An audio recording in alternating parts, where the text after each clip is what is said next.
এটা একটা gaming cabinet, চলুন এটাকে আনবক্সিং করা যায়। আনবক্সিং করি।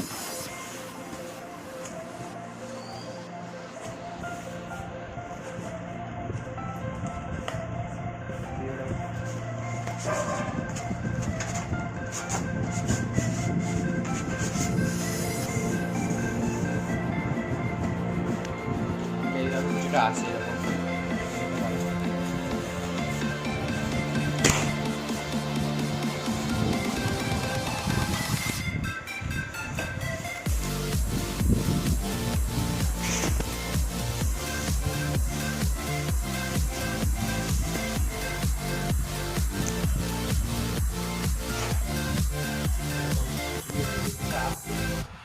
সামনে দেখতে পারেন ডিজিটাল, এখানে তিনটে ফ্যান আছে আর এখানে একটা ফ্যান ফিটিংস আছে।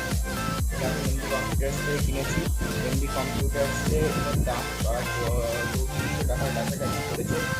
ভালো একটা প্রাইস গেমিং ক্যাবিনেট আপনারা নিতে পারেন। আপনারা যদি ক্যাবিনেট বড় করতে চান এই ক্যাবিনেটটা অবশ্যই নিতে পারেন। পেছনে একটা ফ্যান আছে, আপনারা দেখতেই পারবেন, এই ভিডিওতে আমি দেখিয়ে দিচ্ছি। পেছনে একটা কুলিং ফ্যান দিয়েছে এক্সট্রা, এটা আপনারা দেখতেই পারবেন।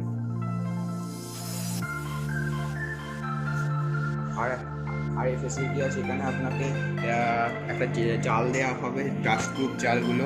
এগুলো গেমিং ক্যাবিনেটের সাধারণ দিয়ে দেয়। এটা পুরো একটা টেম্পারেট গ্লাস দিয়েছে, 3.4 mm এর একটা টেম্পারেট গ্লাস দিয়েছে।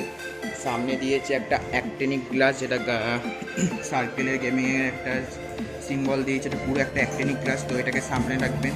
এটা কোনো স্ক্র্যাচ করার কোনো সম্ভাবনা নেই। তো এটাই হলো আজকের ভিডিও। এরপর যখন আমি অ্যাসেম্বলি করবো তখন একটা আপনারা আবার ভিডিও পাবেন। আজকে ভিডিও এইটুকুই, আশা করতে ভালো লাগলো। ভিডিওটা ভালো লাগে তো প্লিজ লাইক আর শেয়ার করবেন এবং চ্যানেলটা সাবস্ক্রাইব করবেন না ভুলবেন, কারণ আমি এরকম